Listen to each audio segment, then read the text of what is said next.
Muy buenos días a todos. Mi nombre es Roberto Osaeta. El día de hoy tenemos el placer de compartir con ustedes. Esperamos que estén muy bien, que estén con mucha salud. Eh, y pues agradeciendo la participación y el interés por el tema. El día de hoy, como parte del plan de PwC Academy, vamos a estar compartiendo con ustedes el financiamiento entre partes relacionadas, los retos y oportunidades desde la óptica fiscal y de precios de transferencia. El día de hoy como les mencionaba, mi nombre es Roberto Saeta, soy director del área de precios de transferencia, impuestos ilegal en PricewaterhouseCoopers Guatemala. Y conmigo me acompaña hoy el licenciado Rubén Cuyán, eh, que también es gerente del área de impuestos de PwC Guatemala y con quien pues tenemos el agrado de compartirles el tema de hoy. Ambos somos abogados y notarios y el licenciado Cuyán también es contador público y auditor. El presente tema queremos compartir con nosotros no solo lo que establece la ley, queremos establecer también qué hemos visto en la práctica para que ustedes también se lleven un insumo práctico de lo que está sucediendo, de lo que hemos visto, de algunas acciones que hemos visto por parte de la Administración Tributaria, porque es importante, obviamente, hacer referencia a los temas prácticos, que es, creo yo, el mayor valor de estas charlas, y que ustedes también nos puedan hacer sus preguntas con toda la confianza. Está habilitado el chat para que puedan hacer sus preguntas y los vamos a ir ordenando para efectos de poder saber también sus inquietudes, saber cuáles son sus experiencias también. Entonces, vamos a dar inicio, agradecemos la puntualidad y pues damos gracias a Dios por este día que nos permite compartir con ustedes. Dentro de este tema de COVID, que ya está un poquito triado el tema, lamentablemente es una pandemia que nos sigue afectando. Desde marzo se han tomado medidas, cada empresa ha visualizado diferentes medidas, pero realmente ahorita que ya vamos en una etapa más avanzada, hemos visto cómo ha evolucionado pues todas las medidas, tanto del parte del gobierno a nivel local, a nivel regional en Centroamérica y obviamente a nivel global. Eh, Definitivamente es una de las pandemias, si no la pandemia que ha generado mayor incertidumbre. Ustedes son testigos día a día que las medidas que van tomando, ya tuvimos esta semana en Costa Rica y en Panamá, en donde ya habían liberado o habían flexibilizado las medidas para progresivamente volver a la normalidad y lamentablemente tuvieron un retroceso y tuvieron que volver a implementar las medidas para efectos de volver a un cierto tipo de confinamiento, porque aumentaron los casos nuevamente. Entonces, esto nos da un buen parámetro para establecer que no podemos ser muy conservadores cuando a la toma de decisiones se refiere. Progresivamente ya el gobierno ha estado enviando mensajes de que progresivamente podríamos estar a las puertas de una reactivación progresiva. Ya se emitió un acuerdo del Ministerio de Salud de algunas directrices para la desescalada, como se le llama la norma, de las medidas de confinamiento.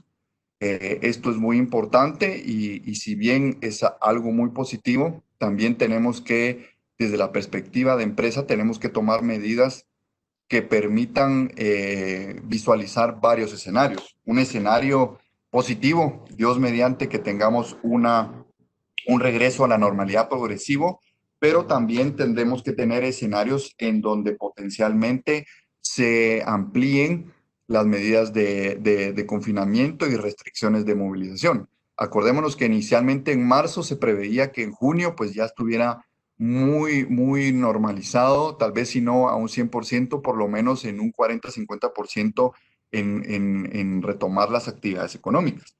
Sin embargo, independientemente de las medidas, el efecto que va a tener toda esta situación del COVID va a verse reflejado en los meses que nos esperan, en el segundo semestre del año 2020 y definitivamente en el año 2021, en donde la actividad económica seguramente ya nosotros estamos viviendo esa desaceleración económica y un cambio en las tendencias de consumo muy críticas, sobre todo en algunas industrias específicas.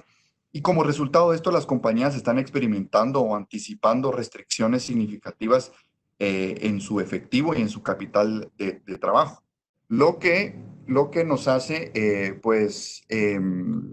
lo que nos hace tomar en cuenta algunos puntos sobre los posibles desafíos de la liquidez.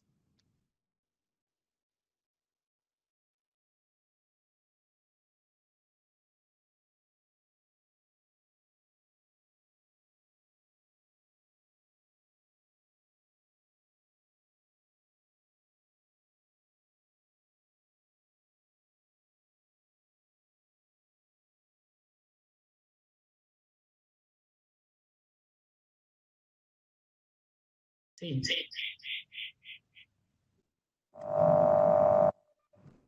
Disculpen, tuve un problema técnico. Entonces, mencionábamos que nos vienen en los siguientes meses, ya lo estamos viviendo desde un inicio, desde las restricciones de movilización, un desafío en cuanto a qué medidas tomar para proteger la liquidez de las compañías, ya que el flujo de caja va a ser en los próximos meses un elemento toral. Ya las entidades vienen midiendo sus flujos de efectivo de forma diaria. Esto se debería haber complementado con algunas medidas de alivio fiscal. Lamentablemente, en Guatemala, las medidas fiscales tendieron solamente a prorrogar algunas obligaciones. En ningún caso hay un alivio, un plan de alivio desde la perspectiva fiscal directa a efectos de eximir, otorgar exenciones en impuestos específicos, como sí se ha dado en la región de Centroamérica. Para poner un ejemplo, Costa Rica, por ejemplo, tomó varias medidas de alivio directo desde la perspectiva fiscal, en donde por ejemplo, los arrendamientos o cierto tipo de contratos específicos se les dio una exención durante el periodo que dure el estado de emergencia o el estado de calamidad, según se denomine en los diferentes países. Entonces sí hay medidas que algunos gobiernos tomaron para darle un alivio fiscal al contribuyente. Lamentablemente en Guatemala, como mencionábamos, no existió un alivio directo que pudiera ayudarnos en el flujo de efectivo, sino que solo se difirieron algunas obligaciones, por ejemplo, el Seguro Social, el ISO, que permitió algún diferimiento en su pago y presentaciones de las declaraciones. O, o otros países en la región en donde, si bien no otorgaron medidas eximentes del pago de impuestos, sí difirieron a largo plazo el pago de los mismos. Es decir, si yo tenía una presentación de una declaración en junio, pues en junio presento mi declaración formal, pero el pago, tengo un año para hacer ese pago. Digamos, eso fue otro tipo de medidas que los gobiernos de la región tomaron. Obviamente, dependiendo de la industria, muchas compañías van a ver sus ingresos con un menor flujo de efectivo, junto con y esto genera un efecto dominó o un círculo vicioso, en virtud que también vamos a ver adicional al menor flujo de efectivo, un cobro retrasado en las cuentas por cobrar, y a medida que crezcan las necesidades también de nuestras cuentas por pagar a proveedores importantes. Por lo tanto, las empresas deben ser mucho más ágiles en la gestión del inventario, por ejemplo, dada la incertidumbre en la cadena de suministro, que también exigirá capital de trabajo.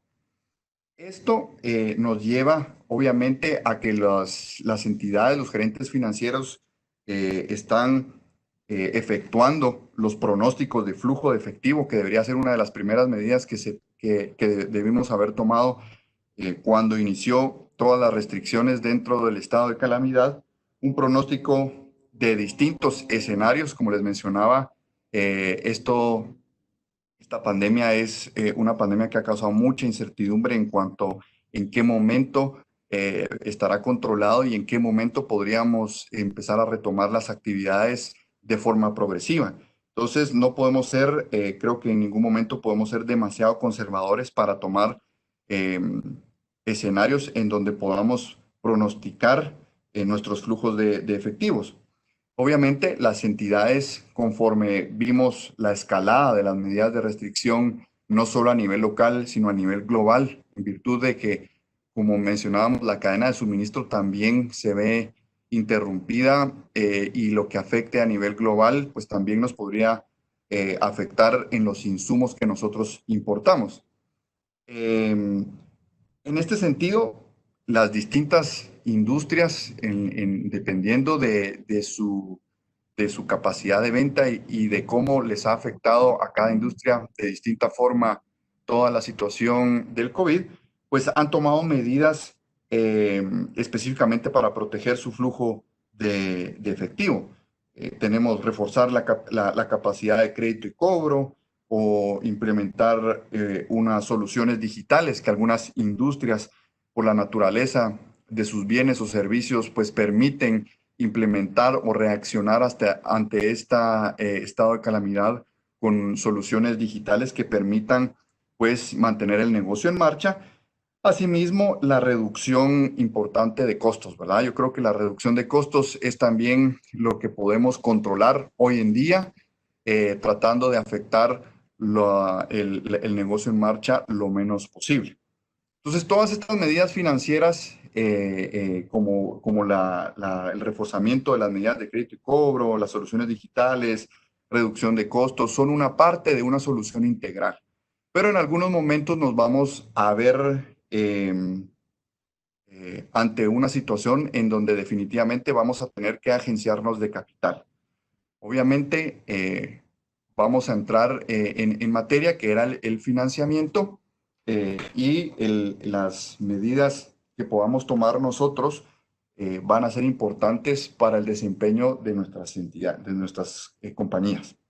Es importante, tal vez Rubén, si seguimos a la siguiente diapositiva, es importante que nosotros tengamos dentro de nuestros escenarios algunas opciones para agenciarnos de capital. Por ejemplo, las soluciones digitales podría ser una. Creo que muchas entidades, tanto de bienes como de servicios, se vieron obligadas a adaptarse inmediatamente a un tema digital que tal vez estaba dentro de sus planes, pero esta pandemia nos hizo reaccionar mucho más rápido de lo que tal vez teníamos en nuestros planes. Y definitivamente en algunos casos dentro de las únicas opciones va a estar el financiamiento, ya sea el financiamiento a través de los socios, el financiamiento a través de entidades bancarias o con entidades del grupo o con terceros que no sean entidades bancarias. Entonces, dentro de este financiamiento, nosotros tenemos algunos temas en cuanto a tanto el financiamiento bancario como a los aportes, por ejemplo, o inyecciones de flujo, que no necesariamente es un financiamiento vía préstamo, que eso es lo que queremos comentar un poquito hoy en día. No sé, Rubén, si tenías algo que agregar. Muchas gracias, Roberto. Sí, muy amable. La verdad es que es muy importante lo que mencionas. Creo que está muy en boga todo el tema del financiamiento intergrupo, sobre todo porque es importante que las compañías eh, pues tengan asegurado o la recuperación del flujo de efectivo y que tengan mapeado también en qué plazos van a recuperar esos fondos para poder cubrir las obligaciones que tienen las compañías ante proveedores, ante los empleados y ante el gobierno, digamos, a través de los tributos. Pues creo que es muy importante que todas las compañías pues tengan asegurado esa parte del flujo de efectivo y veíamos herramientas de planificación financiera, tales como por ejemplo esa proyección de 13 semanas que algunos expertos mencionan que es muy importante que se realice eso. ¿Y por qué preguntaban algunos 13 semanas? Y es porque 13 semanas es regularmente 90 días. Y esos 90 días representan el retorno del flujo efectivo. Quiero decir, la mayoría de compañías tienen planificado que el crédito que dan a sus clientes es de entre 60 y 90 días. Entonces, si nosotros consideramos que el ciclo de recuperación del efectivo son esos 90 días, realmente estamos hablando de 13 semanas. Y entonces algunos lo que hemos recomendado es que se tenga una proyección de al menos 13 semanas en las cuales se pueda ir monitoreando cada día o cada semana cómo se va dando la recuperación del efectivo. Porque también hablábamos en alguna oportunidad que los estados financieros de las compañías eh, regularmente se realizan sobre la base de lo devengado y en esta situación de pandemia, esa información que revelan los estados financieros, en donde, por ejemplo, yo tengo ingresos por ventas, no forzosamente quiere decir que ese ingreso por la venta es el ingreso que ya tengo en la bolsa o que ya tengo en el banco para poder hacer frente a mis obligaciones. En este periodo de la pandemia que estamos viviendo, eh, algo importante es saber en qué momento realmente ese dinero va a regresar a la caja y yo voy a poder disponer de él. Y no tanto si yo realicé una venta, sino en el momento en que realmente me van a pagar. Entonces creo que todo lo que acabas de mencionar y las dificultades que están teniendo las compañías es algo muy importante. Entonces, para continuar, te agradezco la intervención, Roberto. Solo quisiéramos también conocer qué han estado experimentando las personas que nos acompañan esta mañana, nuestros amigos y clientes, digamos, en relación a qué medidas han tomado sus compañías para asegurar la continuidad de su negocio. Entonces, vamos a proyectar una encuesta para que ustedes puedan contestar ahí. eh, alguna de las opciones que vamos a dar, que son 5 opciones. Renegociación de deudas, suspensión de contratos de trabajo, disminución de salarios, financiamiento bancario, financiamiento entre empresas del grupo empresarial, y vamos a dar estas opciones para que usted pueda responder. Entonces, en su pantalla va a aparecer ahí la opción, usted seleccione una de ellas y luego dele enviar para que pueda alimentar la encuesta que vamos a realizar esta mañana y luego vamos a presentar los resultados en la pantalla.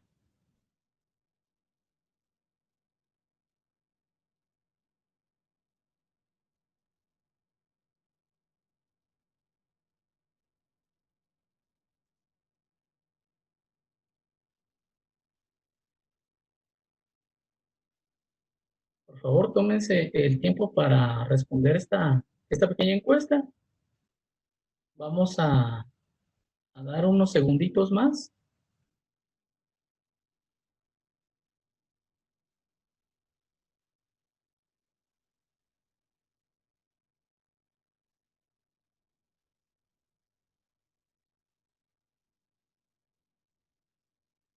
Agradecemos la participación de todos. Tenemos ahorita 100 personas conectadas.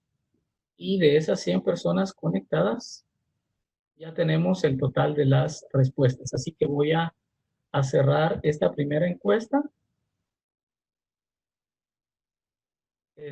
Todavía hay personas que están respondiendo, me aparece acá. Pues vamos a dar algunos segundos más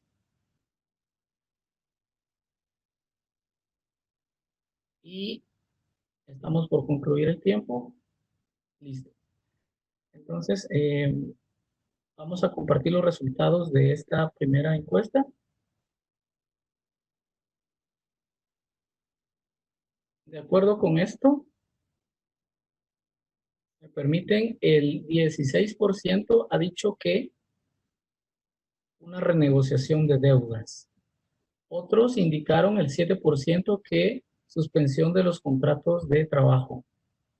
El 10% dice que disminución de salarios, el 7% financiamiento bancario y muy interesante que el 17% dice que financiamiento entre empresas del grupo empresarial. lo cual es el tema que estamos hablando esta mañana, y tenemos un 42% de personas que se abstuvieron de opinar. Muy bien, yo creo que este primer ejercicio que tenemos acá, Roberto, pues es muy interesante porque nos permite visualizar cómo está conformada las acciones que han tomado los que nos escuchan, nuestros amigos y clientes, referente a cómo asegurar la continuidad del negocio y importante la renegociación de deudas y el financiamiento entre empresas del grupo empresarial. En este sentido, Roberto, yo quisiera dejarte en este momento que tú nos hables un poquito más acerca de este, qué aspectos hay que tomar en consideración para los financiamientos entre partes relacionadas desde el punto de vista legal y tributario. Muchas gracias, Rubén. Pues básicamente sí tenemos algunas consideraciones previas sobre algunas opciones y algunos temas de forma. Eh, Creo que como primer punto, y es un punto práctico, tienen que tener muchos cuidados, sobre todo cuando hablan de ese 17% que contestó la encuesta sobre el financiamiento entre partes relacionadas. Tienen, lo que nos hemos topado muchas veces en la práctica es traslado de efectivo sin ningún sustento. Es decir, muchas veces por la prémura del caso, es decir, por la rapidez con que suceden las transacciones, y muchas veces se queda a posteriori, que lo documentamos después, y esto se refleja en las revisiones que nosotros hacemos. Es muy común encontrar traslados de efectivos sin algún sustento. Aquí las recomendaciones de que deben de tener mucho cuidado, dado que si no hay un sustento y solo tenemos un ingreso por parte digamos, un ingreso en la entidad que se benefició de ese efectivo, sin un sustento documental, corremos el riesgo que la administración tributaria le pueda poner nombre y apellido a esa transacción, en virtud de que podría argumentar en algún momento que es un ingreso no facturado. Acordémonos, y es importante tomar en cuenta que recién coincidió con todo el tema del estado de calamidad, que tenemos nuevas autoridades en la Superintendencia de Administración Tributaria, y pues también esto también coincide con la baja de la baja que tiene considerable. Hablaba el 12 mil millones el superintendente actual, sobre la recaudación que ha caído. Entonces, esa baja en la recaudación, ese decremento, va a forzar a la administración tributaria a buscar vías alternas, y con vías alternas me refiero a salir de los típicos ajustes que normalmente institucionalmente ya se tienen como mapeados. Esto va a forzar a la administración tributaria a establecer otros métodos de recaudación, a ser más inquisitivo a efectos de que la recaudación a criterio de ellos se mejore, y esto podría implicar que se salgan dentro del contexto de los típicos ajustes normalmente se visualizan. Entonces, es importante que no tengamos ningún flujo de efectivo que no tenga ningún sustento. Si es un préstamo, debe estar documentado como tal. Si es, por ejemplo, una aportación de capital, pues debe estar documentado como tal. Entonces, esto es una consideración práctica que es muy recurrente ver en las compañías, pero hoy en día ya no nos podemos dar el lujo de tratar esto como una caja chica, y que los flujos estén entre las partes relacionadas sin una documentación de sustento. Eh, y también el financiamiento bancario per se no es el único o financiamiento vía préstamo con partes relacionadas tampoco es la única opción que nosotros tenemos. Acordémonos que los socios nos pueden hacer aportes de capital, es decir, los socios, ya sea entidad jurídica o persona individual, nos podrían estar haciendo un préstamo vía financiamiento, vía préstamo, o si dependiendo de las condiciones y la situación de cada industria, las características específicas de cada empresa, nos pueden dar aportes de capital. Esto quiere decir que el socio, sea los socios actuales o un tercero que te traeríamos a bordo como socio, pues nos puede inyectar capital y como contraprestación, pues va a recibir sus títulos acciones, ¿verdad? Entonces, un aporte de capital es una forma rápida de agenciarnos de cash, de efectivo, para efectos de hacerle frente a nuestras obligaciones. Obviamente, aquí no estamos hablando de un préstamo, estamos hablando de una inyección de capital puro. ¿Qué ventajas tiene porque hay muchas entidades que tienen liquidez suficiente, tal vez no todas las entidades del grupo, pero hay grupos empresariales que tienen distintas industrias, pues hay alguna industria que tal vez no se vio tan afectada y podría hacer una inyección de capital. Sí se visualiza que no quisieran entrar en un tema de préstamo o que la entidad a la que se le va a inyectar ese capital no tiene suficiente liquidez en los próximos meses o en el próximo año, contrario a un préstamo, podría darse un aporte de capital. ¿Qué ventajas tiene un aporte de capital directo? Pues obviamente no tiene un impacto fiscal, no está grabado con un impuesto específico, se puede hacer de inmediato, pues no, nos vamos a evitar primero temas de contables para que devenga intereses, no va a devengar ningún interés, no genera ninguna cuenta intercompañía, una cuenta por cobrar o por pagar por parte de ambas compañías. Y obviamente, hablando de una inyección de capital, no está sujeto a temas de precios de transferencia. Entonces, una inyección de capital, pues es una fórmula, si se tuviera la liquidez necesaria, pues una forma rápida de inyectar el capital a las empresas. Ahora, ¿qué desventajas podríamos tener? Pues definitivamente la desventaja desde la perspectiva más que todo administrativa es que esa inyección de capital genera un vínculo accionario. Es decir, si no son los socios actuales quienes están inyectando el capital, ese tercero, persona individual o persona del grupo jurídica, va a formar parte de la estructura accionaria. Entonces se va a volver accionista de la entidad a la cual le inyectó capital.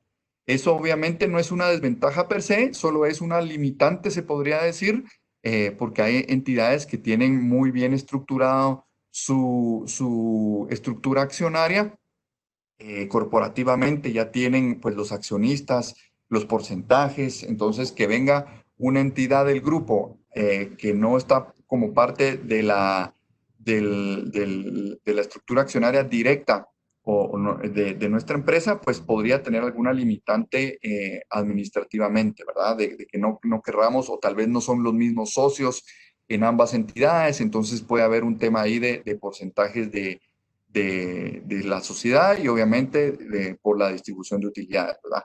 Pero si no tuviéramos esa limitante, pues es una forma rápida de agenciarnos de efectivo. Obviamente tenemos que tener suficiente capital autorizado para poder aceptar ese aporte de capital, emitir los títulos acciones y con eso cerrar el ciclo del aporte. Recordemos que el aporte es un aporte de los socios o de la persona que está haciendo el aporte y como contraprestación reciben títulos acciones de esa entidad.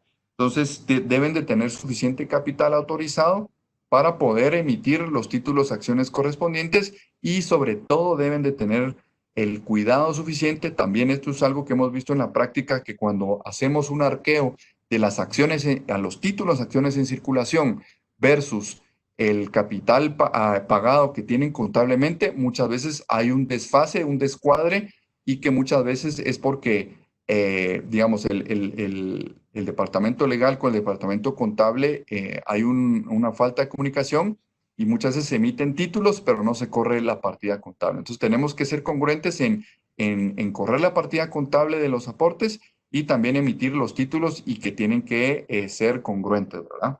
Creo que esos son los factores importantes a tomar en cuenta en una capitalización o una inyección de capital.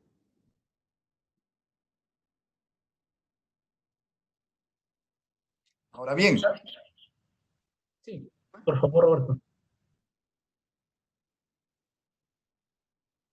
Ahí, gracias Roberto por el aporte. Lo que puntualizar nada más que hemos visto este tipo de pregunta de forma muy recurrente con nuestros clientes respecto a esos aportes a futuras capitalizaciones y cuál es el tratamiento que debe de dársele para poder darles el tratamiento correcto desde el punto de vista fiscal y legal. En este punto, pues teníamos una segunda pregunta para la encuesta que vamos a proyectar en pantalla. Entonces, les invitamos a participar. Creo que es una forma en que hacemos que esto sea un poquito más interactivo. Entonces, vamos a abrir en este momento la encuesta. Dice la pregunta, ¿usted está consciente de sus capitales suficientes para soportar las aportaciones por parte de los socios? Nos referimos a aportaciones extraordinarias de capital por parte de los socios. Entonces, ustedes pueden contestar ahí. creo que mientras contestan la encuesta, creo que es muy interesante el tema que mencionabas, que comentaste. Recuerden que esta encuesta es totalmente confidencial. Aquí no van a aparecer los datos de quién respondió qué, ¿verdad? Esto es totalmente anónimo, entonces esto tampoco va a ser compartido ni. Muchas gracias. Yo creo que esto es importante, saber si ustedes cuentan con capital autorizado suficiente. ¿Por qué la pregunta en la encuesta? Específicamente porque nosotros hemos visto un sinnúmero de veces, y nuevamente tenemos que tener cuidado, solo porque no haya sucedido anteriormente o porque la SAT no corra ciertos tipos de ajuste, no quiere decir que a futuro no vaya a suceder. Creo que ahora tenemos que estar lo más protegidos posibles, evitar cualquier argumento de la administración tributaria y pues no ponérselas tampoco en bandeja de plata. ¿A qué me refiero? Es a los aportes a futuras capitalizaciones. Muchas veces se inyecta capital, como veníamos mencionando, pero no se emiten los títulos.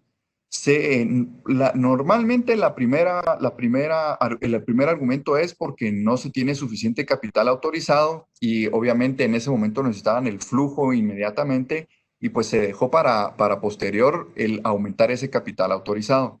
Y cuando nos damos cuenta pasaron 5, 8, 10 años donde hay una cuenta de aportes a futuras capitalizaciones que está incrementándose constantemente. Entonces, es importante que nosotros, realmente no hay una prohibición expresa, no van a encontrar una norma expresa que me lo prohíba, pero realmente desde la perspectiva, este es un criterio propio, desde la perspectiva mercantil y eminentemente legal, el círculo de las aportaciones es muy claro. Las aportaciones que yo haga tienen que tener como contraprestación la emisión de títulos acciones. Entonces, recibir un efectivo, un cash para aportes a futuras capitalizaciones no tiene lógica desde la perspectiva legal mercantil. Porque si eso debería ser desde una perspectiva legal o es capital y si es capital, se emiten los títulos. No debería haber una vía alterna de contabilizar aportes a futuras capitalizaciones. Que con esto no quiero tampoco generar pánico, no es un tema, digamos, grave, pero sí es importante que si no lo han hecho por motivos de que su capital autorizado no soportaba ese aporte, pues a los que no lo han hecho y ya recibieron esos aportes, pues sí les sugerimos fuertemente que procedan. Es una gestión rápida, digamos, desde la perspectiva de la documentación de las actas de asamblea y de la escritura pública que tenemos que realizar para aumentar el capital autorizado, pues es una gestión que nos llevará, teniendo los documentos listos, pues nos llevará 20 a 30 días en el registro mercantil. Entonces, la razón por la cual nosotros queremos evitar aportes a futuras capitalizaciones es por dos motivos que hemos visto en la práctica. Uno, que la administración tributaria pueda cuestionar bajo el argumento que yo les comentaba de que o es aporte, entonces si es aporte, se debieron emitir los títulos, acciones, punto. Entonces podría argumentar que es una venta no facturada y que la estamos solo clasificando temporalmente como un aporte a futura capitalización.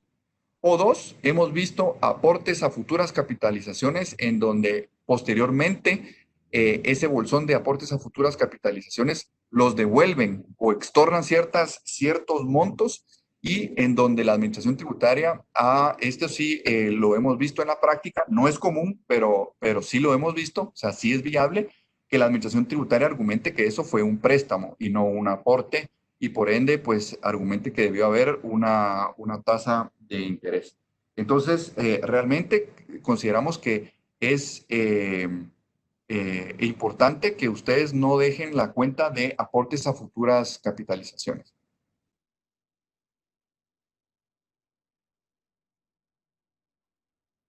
Dentro de la encuesta tenemos que no tenemos que hay un 33% que sí, pues tiene suficiente capital autorizado y un 4% que no tiene la certeza, un 17% que no visualiza aportaciones de los socios y un 8% que pues lo va a considerar.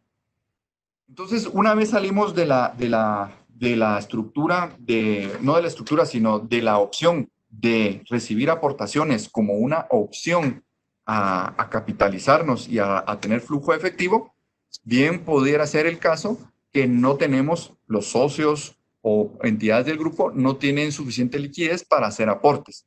Ante eso, estamos en un escenario en donde vamos a acudir a un financiamiento, ya sea bancario o un financiamiento intercompany. Dentro del financiamiento bancario, acordémonos que ahorita dentro del plan de emergencia aprobado por el gobierno hay 400 millones que en teoría el crédito hipotecario nacional dispone para efectos de otorgar préstamos a la mediana y pequeña empresa. Obviamente aquí están dando tasas preferenciales, están alrededor del 4.5% y también hay cierta condonación o diferimiento de los intereses que estos préstamos van a generar para pagarlos en un plazo de 6 meses a futuro. Entonces, pues este es un tipo de medida que el gobierno ha adoptado para la mediana y pequeña empresa. Obviamente, en la práctica hemos pues tenido dentro del medio y nuestros clientes, amigos, colegas, escuchado comentarios sobre los requisitos que está implementando el crédito hipotecario y hay pequeñas y medianas empresas que han sido rechazados. Pues eso ya será un tema práctico, pero creo que es una buena opción, pues también a la pequeña y mediana empresa tener acceso o por lo menos solicitarlo, los préstamos en el plan de emergencia y que se están haciendo a través del crédito hipotecario nacional. Dentro de un préstamo bancario tenemos que tomar en cuenta que en los préstamos es importantísimo que los préstamos estén vinculados con la generación de renta agravada.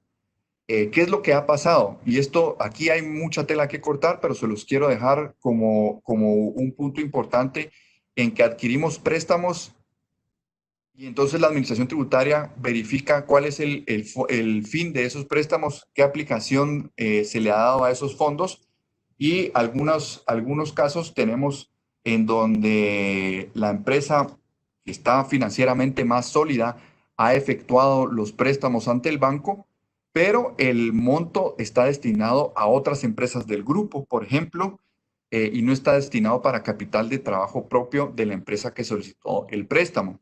Entonces, eso puede ser un tema. Hemos visto recurrentemente que la administración tributaria objeta esos préstamos cuando son para otorgar préstamos a otras entidades del grupo, ya que argumenta que no está vinculado a la generación de renta agravada para quien solicitó el préstamo. Eso por un lado. o, o en determinadas ocasiones dentro de la empresa que solicitaba el préstamo, este préstamo sirvió para pagar otro préstamo que sirvió para pagar dos préstamos más. Entonces, es un efecto dominó para pagar otros préstamos. Entonces, ahí también, en ese caso, también la Administración Tributaria argumenta que el préstamo no fue utilizado para capital de trabajo. Sin embargo, si el préstamo original se utilizó para capital de trabajo y los préstamos subsiguientes son los que nos otorgaron posteriormente, pues el día de hoy, si yo me otorgan un financiamiento bancario para pagar dos o tres préstamos, pero que al final el préstamo original sirvió para capital de trabajo, consideramos hay argumentos suficientes para pues contraargumentar a la administración tributaria en cuanto al argumento que no han sido utilizados directamente esos fondos para capital de trabajo.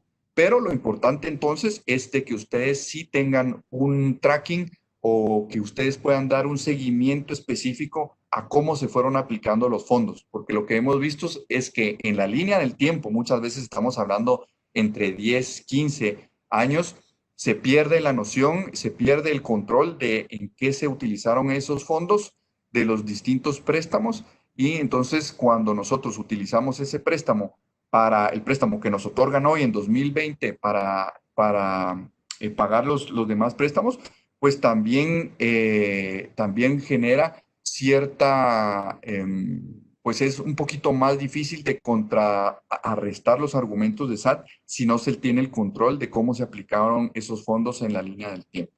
Entonces, acordémonos que un banco local tenemos que debe estar con contrato, debe estar vinculado a la generación de renta grabada, es un gasto deducible, es un gasto deducible.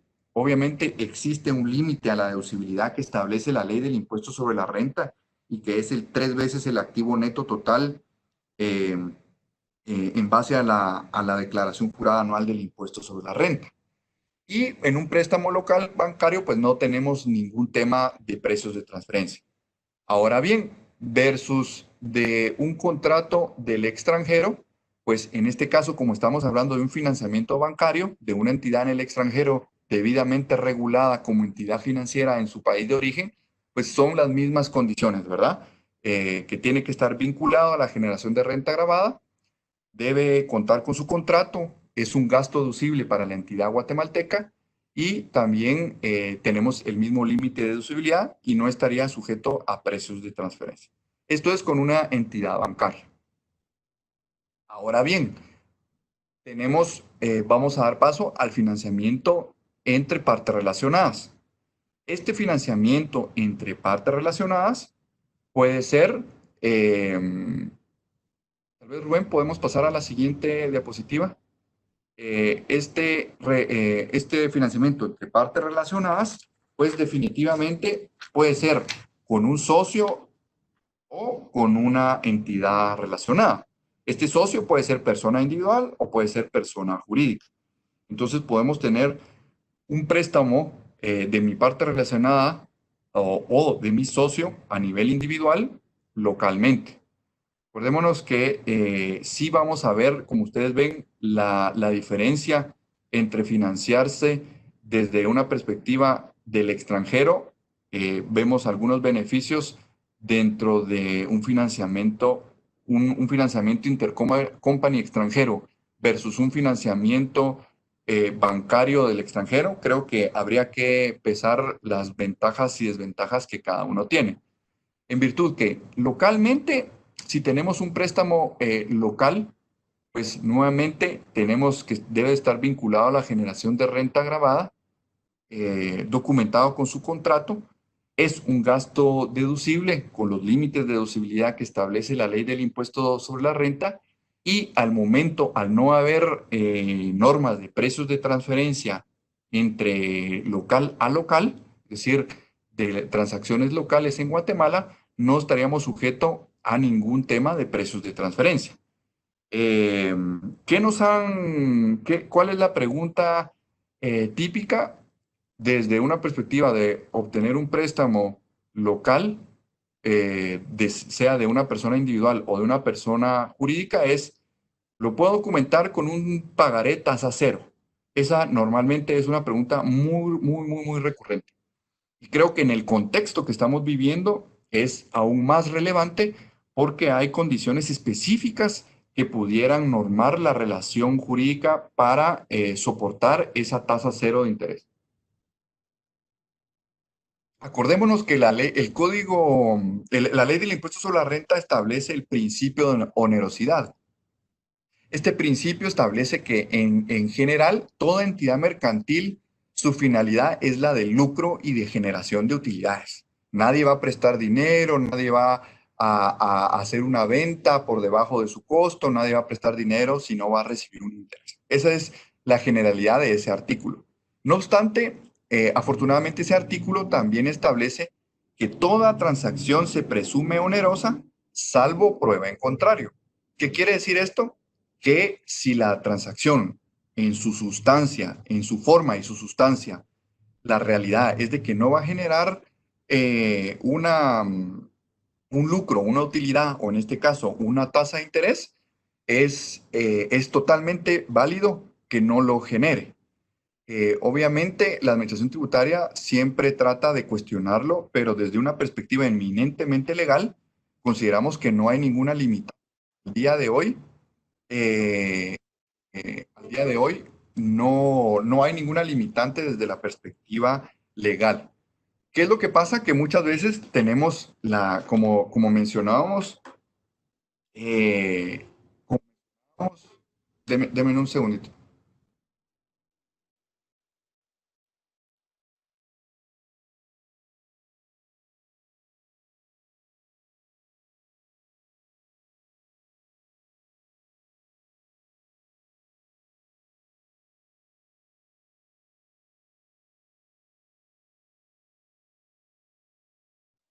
Disculpe. Eh, no hay ninguna limitante. ¿Y qué es lo que pasa? Que sobre todo hoy en día, con todo el tema de la falta de liquidez, puede ser que hay empresas del grupo que tengan mejor liquidez y que nos van a dar un préstamo. Obviamente, somos los mismos socios de ambas o de varias entidades y obviamente no tengo ninguna, ni valga la redundancia, ningún interés o no visualizo esa transacción para generar interés, sino que yo lo estoy haciendo para efectos de hacerle frente a la crisis, de trasladar el dinero debidamente bancarizado y en efecto yo lo puedo documentar ya sea con un contrato de préstamo o con un pagaré tasa cero. Entonces, sí debe de establecerse eh, expresamente la tasa de interés.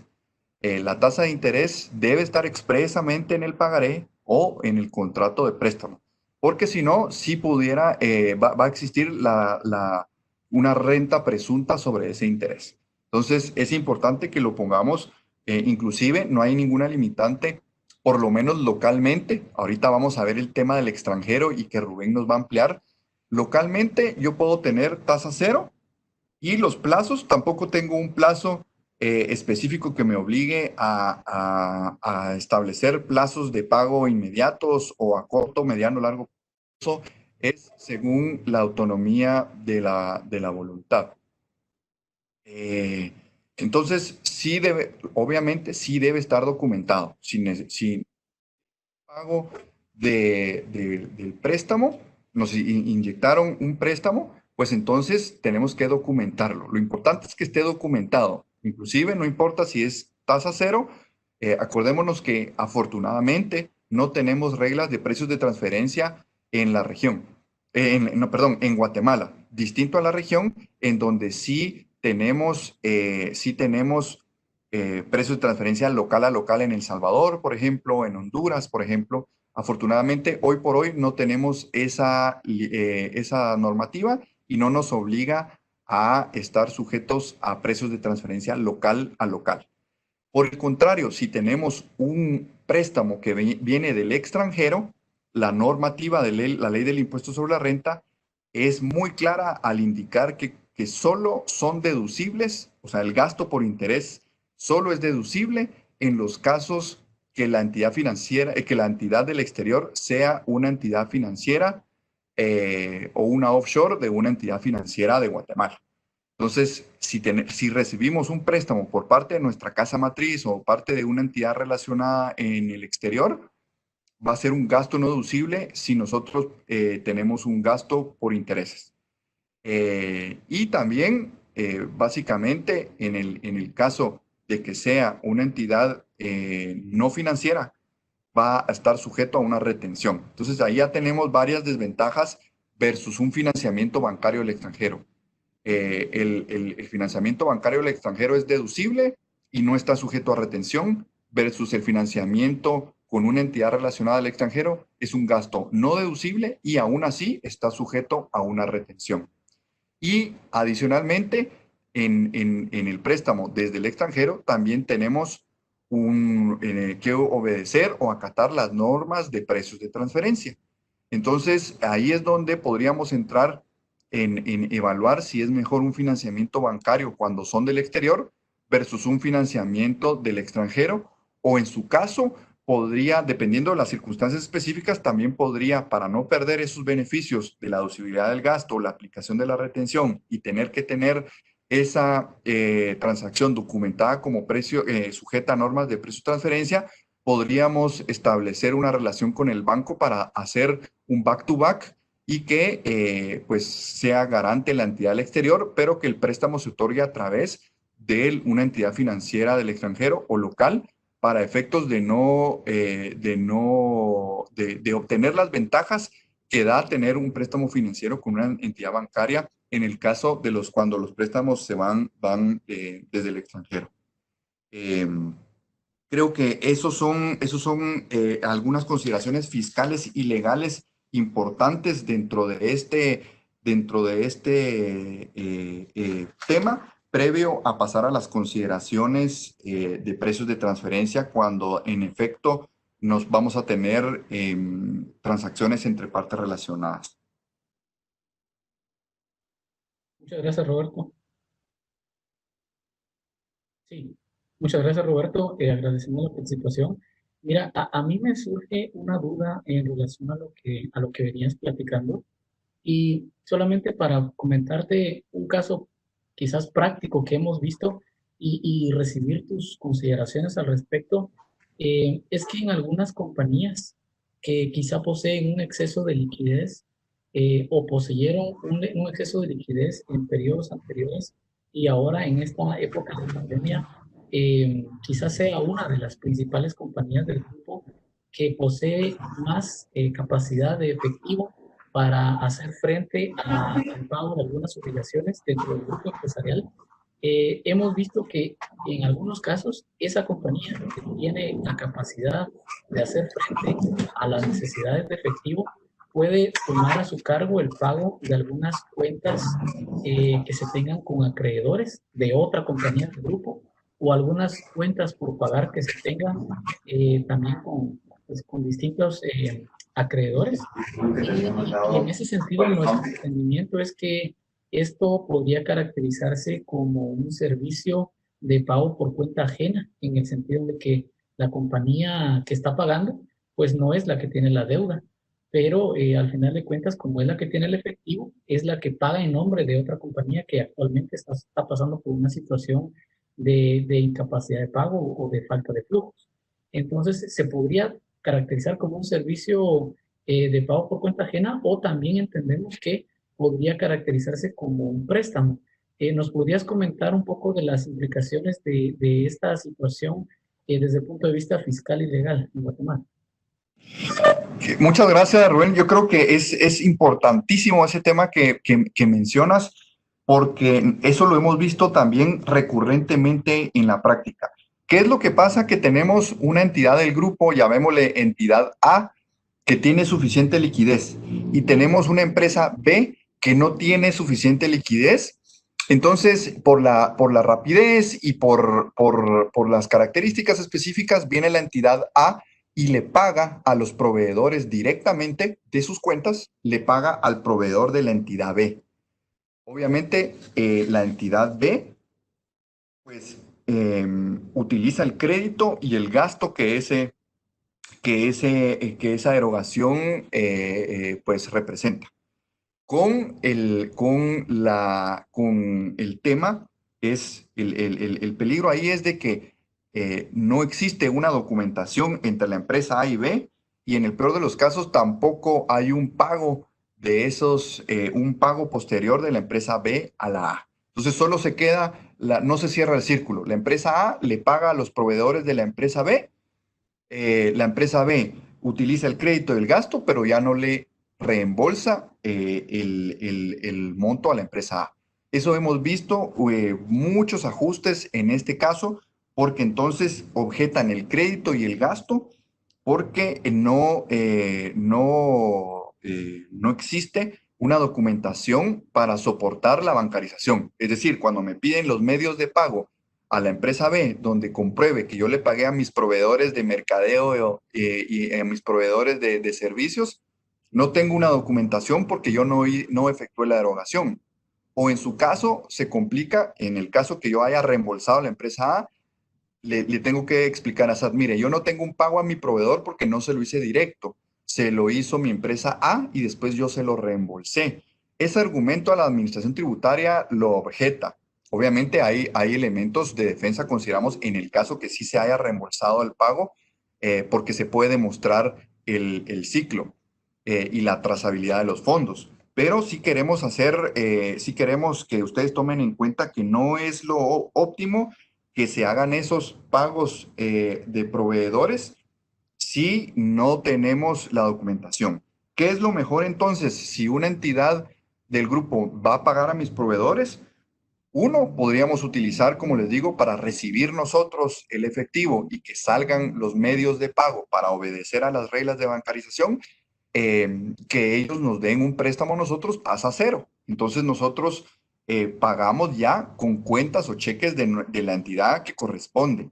Eso podría ser una opción, o en determinada opción, pues que por lo menos tengamos un contrato de cobros y pagos por cuenta ajena para que soporte el porqué de la naturaleza que una entidad distinta a mi entidad está pagando a mis proveedores, porque tenemos una relación contractual de cobros y pagos por cuenta ajena. Entonces, esa podría ser un tema para subsanar esa parte. Obviamente, cuando son del extranjero, ahí sí tenemos que tener cuidado, porque ahí un préstamo no puede estar a tasa cero de interés, y un contrato de pagos y cobros por cuenta ajena se consideraría como un servicio prestado entre partes relacionadas en el extranjero, y sí estaría sujeto a precios de transferencia. Creo que lo más común es que nosotros lo hagamos localmente, ¿verdad? Y rápidamente tengo unas preguntas aquí relacionadas con el tema. Creo que habíamos mencionado sobre si las compañías deben generar intereses en préstamos locales. Eh, de local a local no es absolutamente necesario, siempre y cuando esté debidamente documentado y expresamente se establezca la tasa cero de interés en el documento, en el contrato del contrato de préstamo o en el pagaré per se. Ahora, si es con una compañía relacionada al exterior, entonces sí tenemos que tener una tasa de interés una tasa de interés de mercado, que es lo que el licenciado Rubén Cuyano nos va a ampliar. Eh, ¿Cuál sería el tratamiento adecuado cuando se maneje la aportación como futuras capitalizaciones? Pues definitivamente es de que si se va inyectando capital, automáticamente se tienen que ir emitiendo los títulos acciones. Ese sería el ciclo perfecto. Ahora bien, si ustedes ya tienen las aportes y no tienen suficiente capital, pues lo que sugerimos es que aumenten su capital autorizado, y en cuanto tengan ese capital autorizado, inmediatamente procedan a capitalizar y emitir los títulos acciones. También una pregunta por acá, si los aportes de capital no están sujetos a precios de transferencia. Dice, mi duda surge por lo indicado en el artículo 56, numeral 2, que hace referencia a un 25% de participación accionaria. Estos son dos temas distintos. El 25% de participación accionaria, eso es el parámetro que le da a la normativa ese artículo se refiere a qué se entiende por parte relacionada. Entonces, quiere decir que si yo hago una transacción comercial, se entiende que mi entidad, digamos, una venta entre partes de una local y una extranjera, para que yo sea considerado como parte relacionada, esa entidad del exterior tiene que tener por lo menos 25% de una participación accionaria. De lo contrario, no sería tomado como una parte relacionada. Entonces, esto no influye en que yo aporte capital. El aportar capital no está sujeto a ninguna regla de precios de transferencia. Este porcentaje accionario únicamente es el parámetro que utiliza la norma para ver si la parte que yo tengo, mi exterior, mi entidad hermana o mi entidad mamá, es o no, se considera no relacionada. Y me preguntan si existe un servicio que una empresa en el extranjero.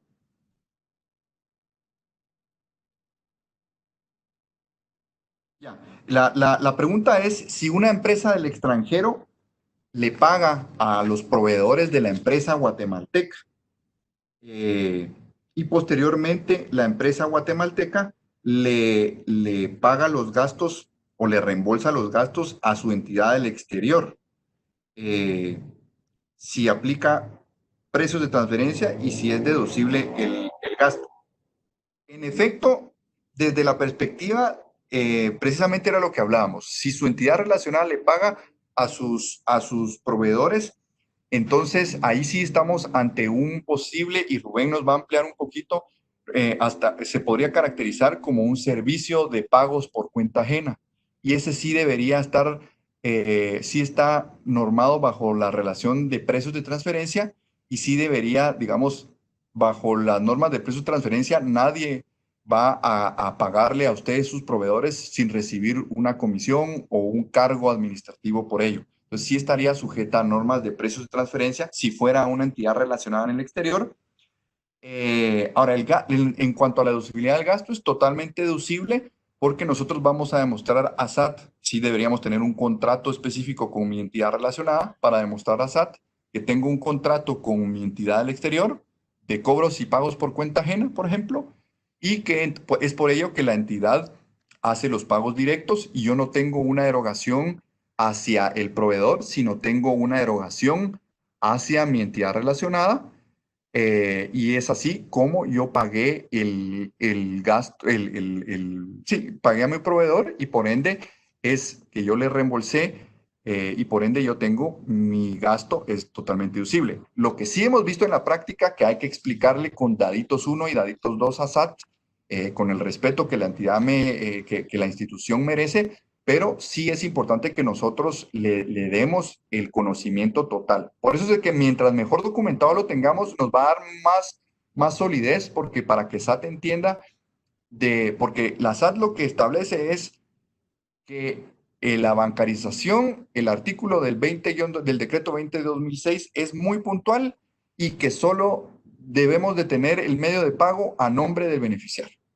Creo que esa es una visión muy limitada de SAT, porque existen relaciones mercantiles y comerciales que me permiten pagar estos proveedores a través de terceros, sea mi entidad relacionada o inclusive en la práctica hemos visto que yo le pago a una agencia de publicidad y es la agencia de publicidad la que se encarga de pagar los anuncios de prensa, porque está dentro de los servicios que me está prestando. Entonces yo tengo un cheque a nombre de la empresa de publicidad, pero el gasto que yo estoy tomando es también por los gastos de publicaciones, de otros medios, pero no tengo, yo el cheque lo tengo únicamente a nombre de la empresa de publicidad.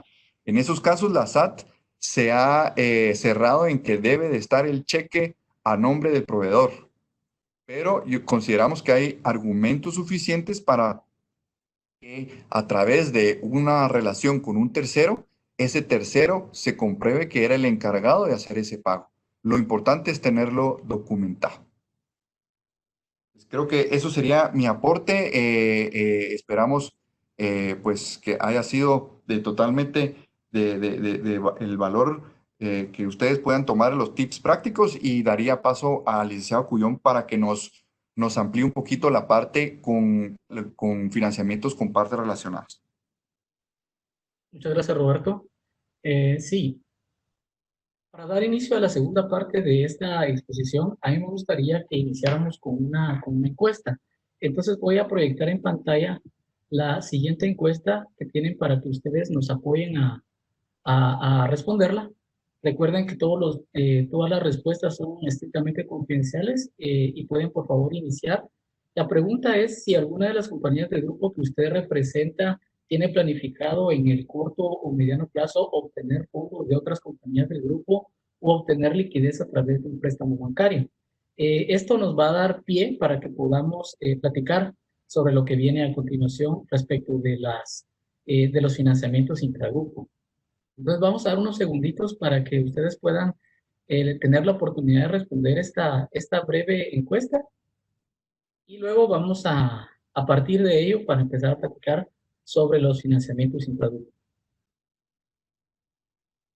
Mientras tanto voy a ir trasladándole también a Roberto algunas preguntas que ya hemos recibido eh, relativo al tema que Roberto acaba de concluir y que vamos a estar respondiendo también al finalizar la presentación. Entonces, todavía tenemos 4 personas que están respondiendo. Vamos a dejar 10 segundos más. 10 segundos más para que respondamos.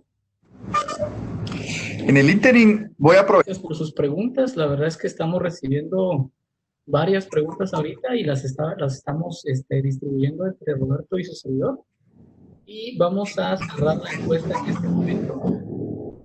Y aquí les vamos a compartir ahora mismo los resultados. Entonces los resultados dicen que un 29.7% dice que sí están pensando en el corto o mediano plazo recibir un financiamiento a través de compañías del grupo. Un 13.5% dice que a través de un préstamo bancario. Un 13.5% también dijo que no tendrá financiamiento de ninguna naturaleza. Y un 43% que no respondieron. Pero interesante saber que el 29.7% de las compañías aquí representadas indica que va a obtener un préstamo o planea obtener un préstamo a corto o mediano plazo a través de compañías del mismo grupo empresarial. Esto nos abre para que podamos platicar un poquito acerca de cuáles son esas situaciones o aspectos que hay que cuidar en los financiamientos intragrupo desde el punto de vista de precios de transferencia.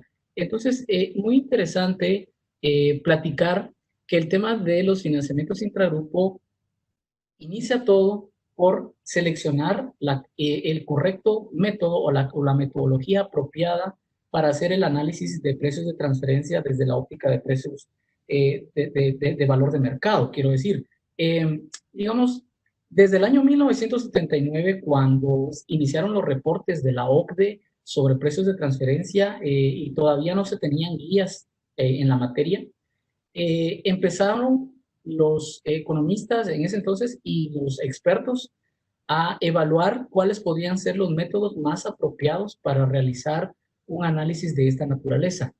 En ese sentido, hubo diversas opiniones y hasta el día de hoy, antes de la emisión de las nuevas guías, que son guías específicas para analizar operaciones intercompany de financiamientos, habían muchas opiniones y habían diferentes formas de encarar el análisis que en algunos momentos podían ser controversiales entre sí. En ese sentido, las nuevas guías que se emitieron justo el 11 de febrero de este año y que tratan específicamente sobre temas de financiamientos intragrupo, vienen a aclarar muchos temas que antes solo se dejaban a la mejor interpretación y criterio de los expertos. Pues lo que quiero decir es que antes no había una guía emitida por la OCDE y ahora sí la hay a partir del 11 de febrero. En ese sentido, muy importante porque nuestra legislación en Guatemala pues trata desde los artículos 54 al 67 del libro 1 del decreto 10/2012, todo lo que se trata relativo al análisis de precios de transferencia en Guatemala. Sin embargo, estos artículos son bastante pocos si se comparan con todo el texto y todo el contenido que tienen las guías de la OCDE sobre las cuales está basada nuestra legislación. También nuestra norma no establece que se pueda interpretar la ley también acorde con las guías de la OCDE, ni las reconoce como un tipo de soft law. Sin embargo, toda nuestra legislación sí está basada en las guías de la OCDE. En ese sentido, se ha interpretado que toda vez que no exista controversia o que se contradiga lo que establece la legislación guatemalteca, puede aplicarse de forma supletoria o como una referencia las guías de la OCDE. En este sentido es muy interesante porque si vamos a analizar lo que ahora establece las directrices en materia de financiamientos intragrupo recientemente emitidas por la OCDE, hay muchos temas que vamos a platicar a continuación que creo que es importante que tratemos. Entonces, lo primero que decía es, tenemos que seleccionar la aplicación metodológica más adecuada para hacer el análisis de precio de transferencia. En este punto, interesante porque hemos visto en la práctica de todo un poco.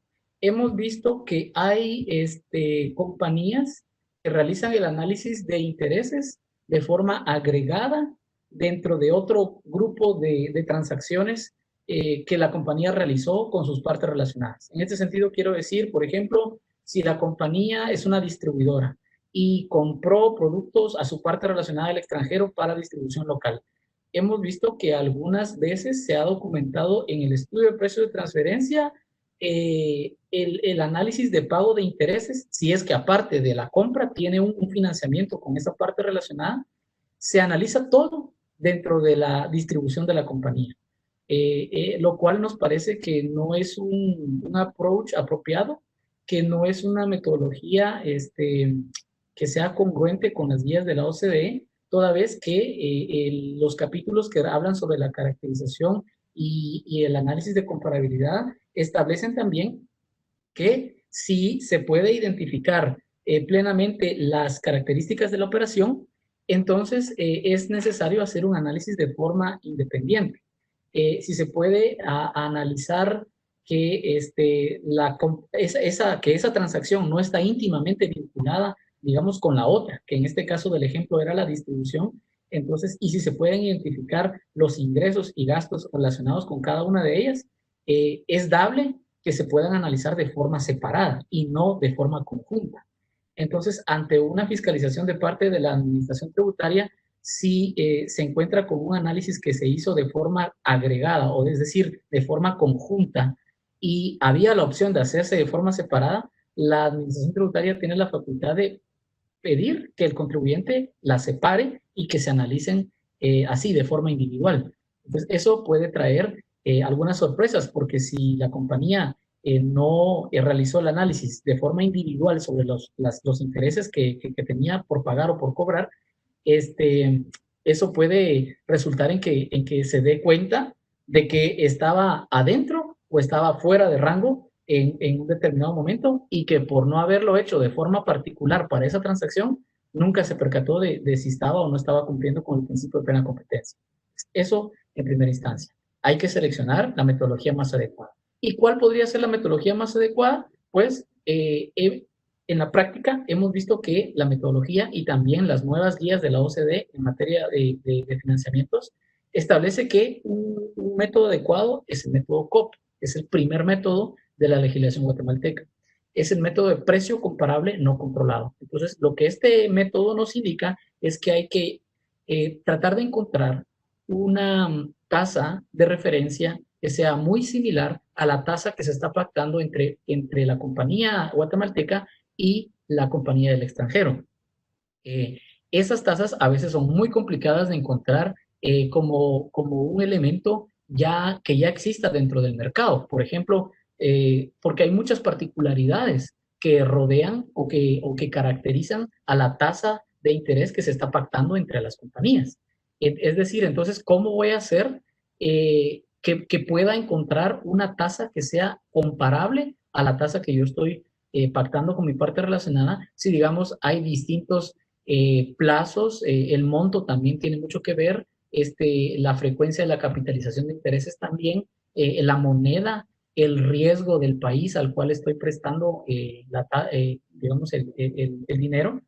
Eh, También tiene mucho que ver si se da una garantía, por ejemplo, si el grupo empresarial tiene alguna calificación crediticia, etcétera. Hay muchas cuestiones que hay que tomar en consideración y que no es posible simplemente ir al sistema bancario y decir, ah, bueno, ¿cuánto es lo que está cobrando X banco por un financiamiento similar?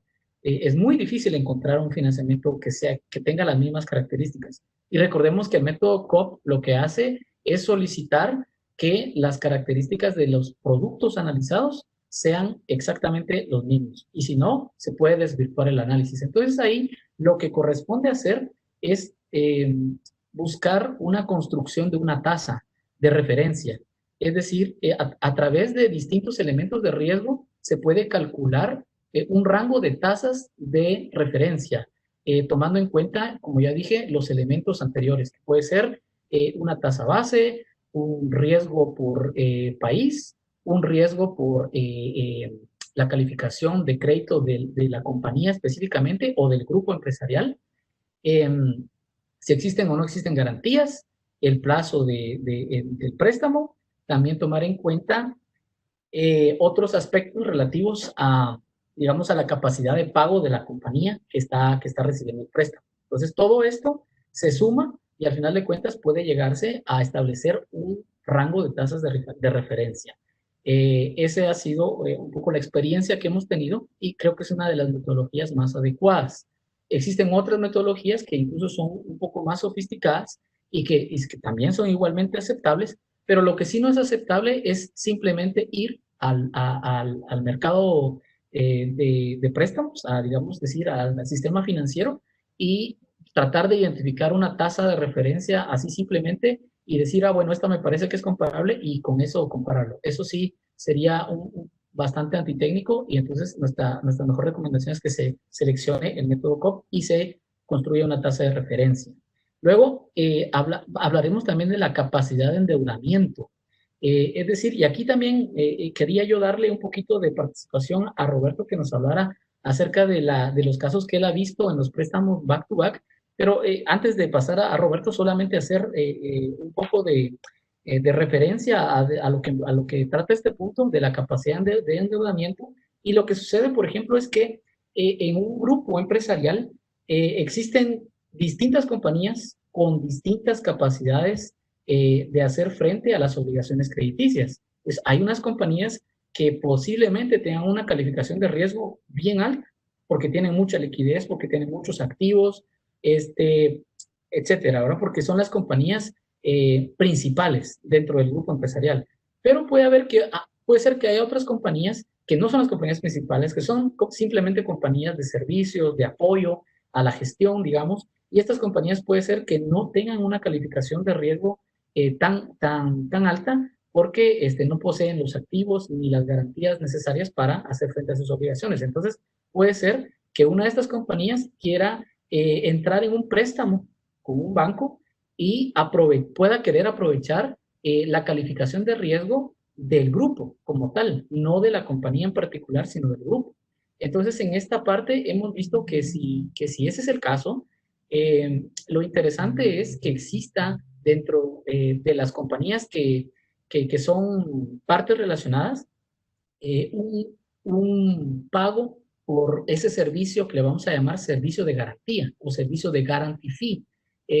Porque el tema es que si esa compañía, sola ella, hubiera tenido que ir a pedir un préstamo en el sistema bancario, no hubiera obtenido la tasa de interés a la que puede tener acceso si lo que pone como garantía es la calificación de riesgo del grupo como tal y no solamente ella. Entonces creo que ahí hay bastante que decir, pero quisiera también darle la participación a Roberto para que nos hable sobre los préstamos back to back, que creo que están muy relacionados o van muy de la mano con lo que estoy platicando.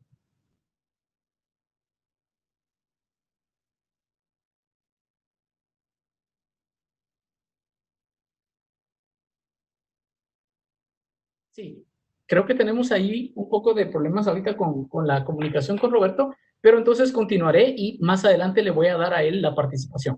Entonces, decíamos que otro de los puntos que es bien importante que hablemos es acerca de las garantías y plazos de gracia.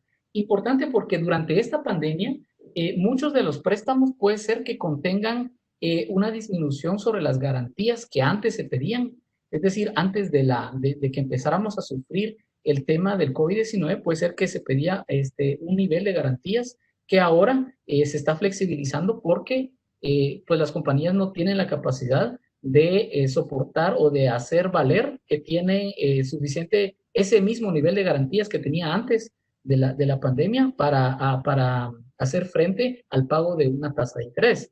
Entonces, muy interesante que en este plazo en el que estamos dentro de esta situación de crisis de salud, muchos préstamos tendrán que ser revisitados, renegociados, y puede ser que algunas garantías ahora también se vean disminuidas y que también se otorguen algunos plazos de gracia.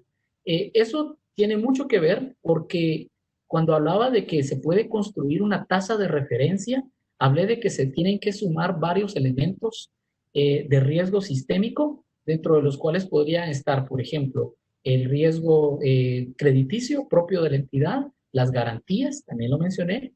También mencioné el tema del riesgo país, eh, el riesgo de la moneda en la cual está el préstamo, por ejemplo, y todos esos elementos se suman para al final de cuentas establecer una tasa de referencia. Entonces, si por ejemplo va a haber un plazo de gracia por el tema de la pandemia y lo que voy a establecer en el contrato o en el pagaré va a ser que yo voy a decir que mi parte relacionada no me va a pagar intereses, sino hasta dentro de 2 años o hasta dentro de un año. Lo importante va a ser agregar un elemento a ese cálculo que vamos a hacer de la tasa de cómo terceros independientes estarían impactando la tasa si es que se otorga un plazo de gracia tan amplio como el que se está pensando implementar entre partes relacionadas. Porque no quiere decir que no se pueda hacer, sí se puede hacer, pero la tasa tiene que estar impactada por ese elemento de riesgo que implica que exista un plazo de gracia. Obviamente la tasa de interés no va a ser la misma si empieza a reconocerse intereses al mes siguiente de que empezó el préstamo o se tiene un plazo, por ejemplo, de 10 meses o de un año para que empiecen a computarse los intereses. Entonces, importante tomar en cuenta ese tema también. Otro tema es la determinación de una tasa de referencia de mercado, que es de lo que venimos hablando acerca de la suma de los diferentes elementos de riesgo para establecer una tasa de referencia. Otro punto también es el de los intereses ingreso y gasto generado fuera del territorio guatemalteco. Aquí es muy importante porque el tema es, si yo tengo un préstamo con una parte relacionada al extranjero, obviamente yo tengo, y yo soy el deudor, obviamente yo tengo un desembolso de efectivo y tengo que pagar intereses por ese préstamo que recibí. Toda vez que esto se trata de un gasto que yo estoy pagando hacia el extranjero, obviamente estoy afecto a una retención del impuesto sobre la renta cuando realice el pago.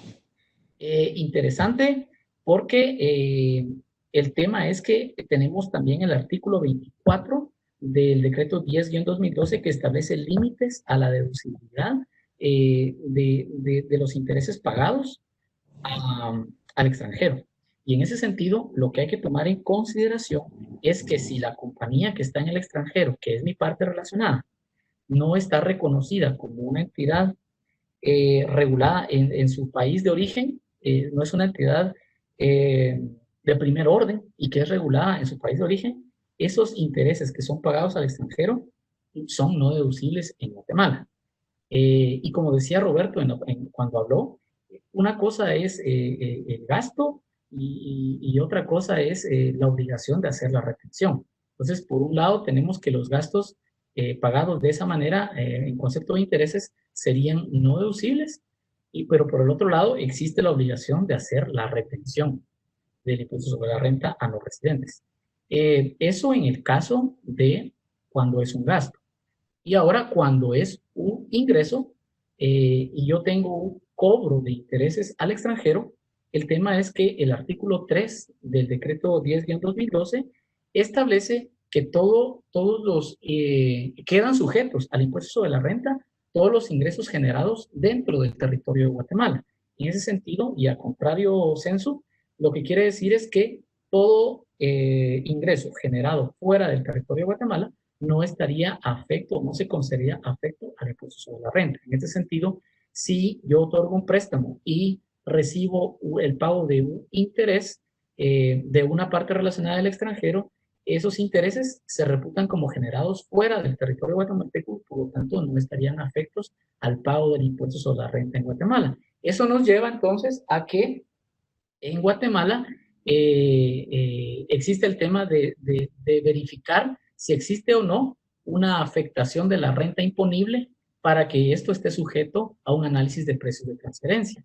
Porque recordemos que el artículo 54 y 55 del decreto de 2012 establece que la administración tributaria tiene la facultad de realizar una verificación de si se cumplió con el principio de plena competencia siempre y cuando se afecte la renta imponible de la compañía en el sujeto, en el periodo sujeto a análisis. Entonces, importante porque si es un ingreso que se considera no afecto, puede ser que no exista una afectación de la renta imponible. Y en el caso de los gastos, si se está considerando como no deducible, puede ser que también no exista una afectación de la renta imponible. Ojo que desde el punto de vista de que no exista una afectación de la renta imponible, puede ser que podemos encontrar ahí dos eximentes de que alguien diga, ah, bueno, entonces, como no tiene afectación de la renta imponible, entonces no tengo que hacer estudio. Bueno, yo diría que eso hay que evaluarlo porque también existe la obligación formal de preparar el estudio siempre y cuando exista una operación con una parte relacionada. Una cosa es que eso no afecte la determinación de la renta imponible, pero otra cosa es que existe la obligación formal de preparar un análisis para establecer si cumple o no cumple con el principio de plena competencia. Así también, si usted declara en la declaración jurada del ISR que se presenta el 31 de marzo y pone el chequecito de que sí tuvo operaciones con partes relacionadas en el extranjero, automáticamente le va a abrir la obligación de llenar el anexo informativo de operaciones con partes relacionadas y ahí tiene que colocar cuál fue la tasa de referencia, cuál fue el método aplicado. Entonces, eso también es otra obligación formal que de alguna manera amarra la obligación de realizar un análisis de precios de transferencia. Ok, ya pasando a las últimas diapositivas, sé que hemos hablado bastante de varios temas y quisiéramos que se quedaran las ideas principales. Hablaremos acerca de las nuevas guías de la OCDE en este tema de los financiamientos sin tabú. Entonces, lo primero, y voy a hacer un resumen en este punto porque es bastante lo que se puede hablar en este sentido, pero lo primero es hablar acerca de la identificación de relaciones comerciales y financieras para una adecuada delineación de la operación. De lo que se trata este punto es de caracterizar de manera apropiada la transacción. Es decir, una transacción puede caracterizarse como un préstamo o puede caracterizarse como un traslado de efectivo, que sea, por ejemplo, como decía Roberto, un aporte a futuras capitalizaciones, que ya Roberto platicó al respecto, que si no está bien documentado ese traslado de efectivo, es decir, si ese traslado de efectivo no tiene nombre y apellido, por decirlo de una forma coloquial, que se trató de un préstamo, la administración tributaria lo puede identificar de distintas maneras. Puede decir, ah, bueno, esto es un préstamo o esto es un traslado de efectivo con propósitos de capitalizar a la compañía y de que esto se genere como o se tome como un aporte de capital. Entonces, eso es importante porque las nuevas guías de la OCDE establece que se debe identificar y delinear de manera bien específica cuáles son las características de la operación para analizarlo de forma apropiada. Otro tema es la función de tesorería. En este punto, la OCDE puntualiza que la función de tesorería se organiza en consideración a la estrategia financiera del grupo multinacional. En este sentido, las nuevas guías demandan un análisis preciso de las funciones de tesorería y no una simplemente descripción general que impida su correcta remuneración. Por ejemplo, existen actividades como administración de deuda, vía emisión de bonos, vía préstamos, vía manejo de relaciones con instituciones financieras, vía monitoreo de retornos sobre la inversión, etcétera, que tendrían que ser evaluadas y eventualmente asignárseles una remuneración en correspondencia a lo que terceros independientes habrían obtenido por prestar un servicio similar. Es decir, si hay una compañía del grupo que realiza las funciones de tesorería y esa compañía está realizando algunas de estas funciones que mencioné, es importante que esa compañía sea remunerada de forma apropiada, como sería remunerado un tercero independiente si estuviese realizando el mismo tipo de funciones en beneficio del grupo empresarial. Para ello, pues es apropiado realizar un benchmark de precios de transferencia para establecer cuál sería ese rango de remuneración que debería estar ganando esa compañía por realizar funciones de tesorería.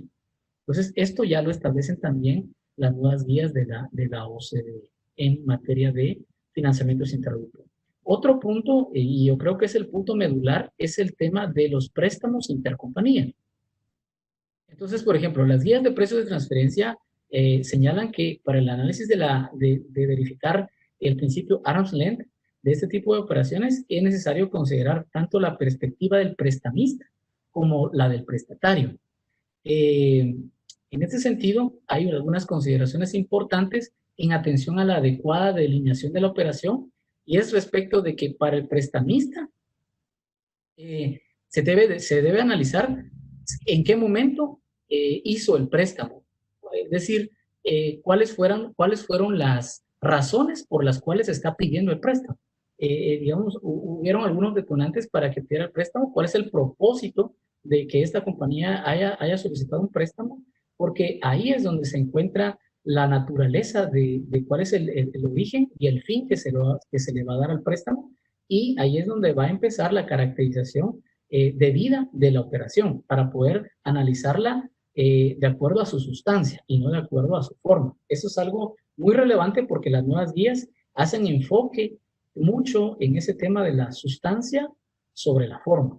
Entonces, es importante. Otro punto es cuál es el monto por el cual se está pactando el préstamo, en qué términos, qué riesgos implica para el prestatario, cómo se va a monitorear y qué medidas se van a tomar ante una eventual incumplimiento.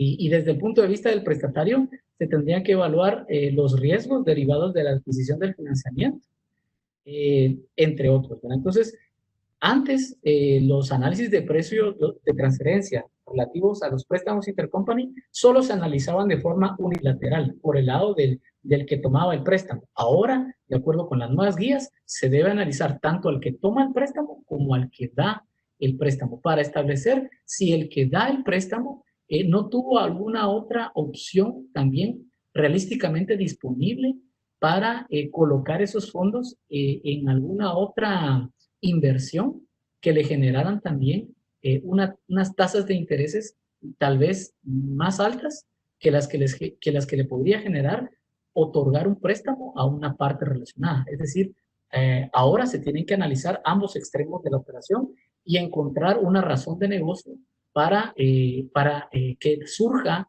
esa relación de un financiamiento intergrupo. Cuestiones que también son muy novedosas de acuerdo con estas nuevas guías. Hablaré también de la tesorería centralizada y, por ejemplo, en el tema de la tesorería centralizada, el punto medular es que la función de tesorería centralizada lleva a cabo la administración de excesos de efectivo y de necesidades de efectivo. ¿Qué quiero decir con esto? Que en muchas compañías transnacionales lo que existe es una compañía del grupo que centraliza y administra los excedentes de efectivo de todas las compañías del grupo. recibe por un lado depósitos y por otro lado otorga préstamos a unas tasas de interés, digamos, relativamente más cómodas a los miembros del grupo empresarial para que de esta manera puedan agenciarse de fondos las compañías que tienen necesidad de flujo y las que tienen exceso de liquidez puedan a tener asegurado que van a tener un retorno de una tasa de interés que en algunas ocasiones es más atractiva que lo que podrían encontrar en el sistema financiero.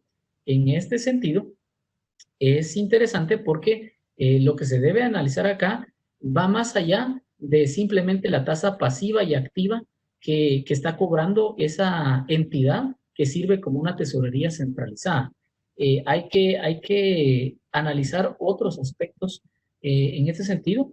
Se enfatiza que en el caso de la gestión de tesorería eh, se alcanzan muchas sinergias que después esas sinergias derivan en beneficios para todas las compañías del grupo.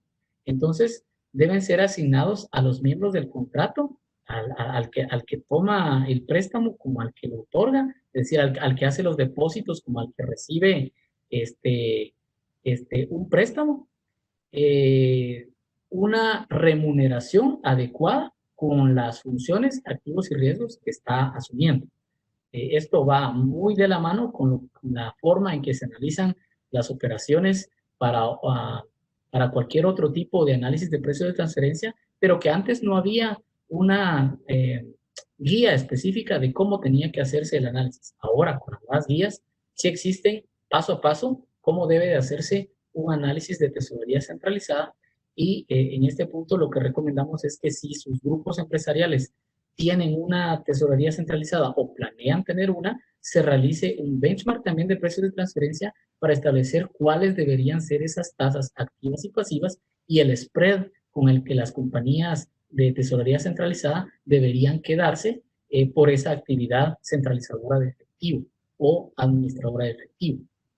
Finalmente, hablaré acerca de las coberturas y garantías financieras y en este punto lo importante es decir que si yo voy a entrar en un préstamo con una entidad bancaria, y lo decía al principio, muchas veces las compañías se aprovechan de la calificación de riesgo de la casa matriz. Y en ese caso, si se aprovechan de esa calificación de riesgo de la casa matriz, es importante que esa compañía matriz sea remunerada con un guarantee fee por esa garantía que está otorgando. Porque si no existiese esa compañía, solo la compañía independiente, la compañía que está yendo a pedir el préstamo de forma independiente, no podría acceder a los niveles de tasas de interés que podría acceder como un grupo empresarial. Entonces hay que reconocer ese riesgo que está tomando la compañía matriz y reconocerle apropiadamente por estar fungiendo como garante de las obligaciones de otra compañía del grupo. Entonces, eso es lo relevante que hay que hablar sobre las nuevas guías de precios de transferencia y que realmente hemos tratado de resumir porque hablar de cada una de ellas podría llevarnos a realizar un web exclusivamente para cada una de estas operaciones y cómo pueden analizarse. Pero el objetivo es simplemente dejar una gran, perdón, es de dejar una gran escenario para que ustedes puedan observar que antes existían normas que se interpretaban, digamos, de acuerdo con la mejor técnica de precios de transferencia que poseían los expertos y que ahora ya no se deja tanto a la discreción, sino que ya establecen guías específicas de cómo debe analizarse cada una de estas operaciones y que por lo tanto debe ponérsele más cuidado si es que se planea realizar o se tiene operaciones de esta naturaleza. Con esto concluiría y yo abriría el tiempo para que hagamos preguntas o respondamos a las preguntas que nos han planteado y para ello dejaría el tiempo a que Roberto también nos apoye en contestar las preguntas que le envié hace un momentito que hicieron las personas que están conectadas y también responder acerca del back-to-back que en su momento le preguntaba y que hace ratito teníamos un problema de conexión, pero ahorita ya se solucionó, y que creo que podemos ampliar ese punto de cómo o cuáles son las implicaciones en un préstamo o en una operación back to back desde el punto legal y financiero. Muchas gracias, Rubén. Aquí teníamos una consulta sobre si se capitaliza por medio de anticipos de casa matriz, si se está infringiendo alguna ley. Acordémonos que la capitalización es viable. eh, yo puedo capitalizar utilidades, puedo inclusive. Un momentito, por favor. Ya estamos resolviendo el tema de la conexión.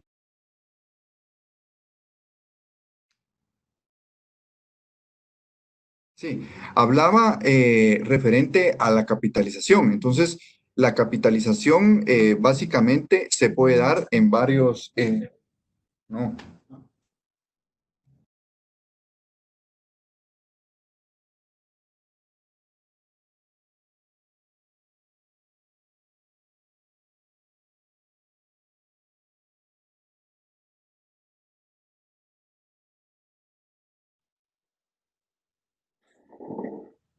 Hablábamos sobre la capitalización. Teníamos una pregunta aquí sobre si se puede capitalizar por medios de un anticipo de casa matriz. Acordémonos que la capitalización se puede realizar a través puedo capitalizar eh, digamos, podemos capitalizar utilidades, capitalizar eh, eh, deudas, inclusive si yo tengo una deuda que está hoy vigente, inclusive yo puedo analizar y establecer la viabilidad de capitalizar inclusive esa deuda.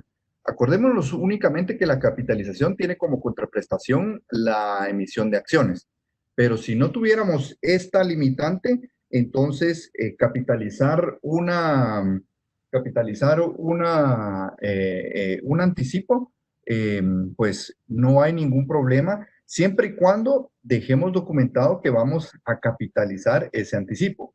Ahora, si eso fuera, porque no me quedó claro si es un anticipo por alguna transacción comercial que tienen las entidades, pues si fuera un anticipo por una prestación de servicios, si es por una transacción comercial, entonces sí tenemos que tener cuidado en virtud que si yo capitalizo esa deuda, esa cuenta por pagar, tengo que tener cuidado con la bancarización y en determinado caso el crédito fiscal, porque no existe una erogación o el crédito, el débito, no va a existir una erogación de efectivo, sino una capitalización. Pero fuera de eso no se está infringiendo ninguna normativa. Ahora, por parte vamos a ver, otra pregunta es si hay alguna implicación si un préstamo, si una entidad tiene un préstamo con una entidad relacionada al exterior, ¿debe generar intereses? Pues bajo la premisa que deben de estar estas transacciones eh, eh, bajo la regulación de precios de transferencia, sí debe existir una tasa de interés de mercado. Ahora bien, estas tasas de interés, entonces, en principio, la respuesta a la pregunta es sí, debe existir una tasa de interés. Hablábamos que las tasas de interés, tasa cero, pues era más, es viable desde la perspectiva de transacciones local a local, pero cuando son entidades del extranjero y son entidades relacionadas, sí debe existir una tasa de interés. Obviamente aquí es donde entra tomar en cuenta que bajo las condiciones actuales y bajo un análisis de precios de transferencia que se debe de realizar con estas transacciones con partes relacionadas, seguramente las tasas de interés que van a estar vigentes ahorita, obviamente tomando en consideración las características específicas de las condiciones del préstamo, pero seguramente van a haber justificantes a que no va a ser una tasa de interés, digamos, semejantes o comparativas a las tasas de interés de mercado que se tenían anteriormente a la pandemia del estado de calamidad. Entonces, seguramente hay justificantes dentro del análisis para que las tasas pues sean acordes a la pandemia que estamos viviendo y al contexto actual sanitario.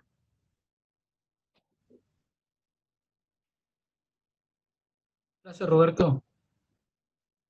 Creo que con esto damos finalizado. Creo que se respondieron las preguntas que teníamos acá. Pues agradecemos su participación en esta mañana. La verdad es que fue muy enriquecedor recibir los comentarios en las encuestas. También hemos tomado nota de que algunos nos están pidiendo que también hablemos de algunos temas específicos que tienen en sus compañías. Con mucho gusto estamos a la orden para poder analizar situaciones particulares.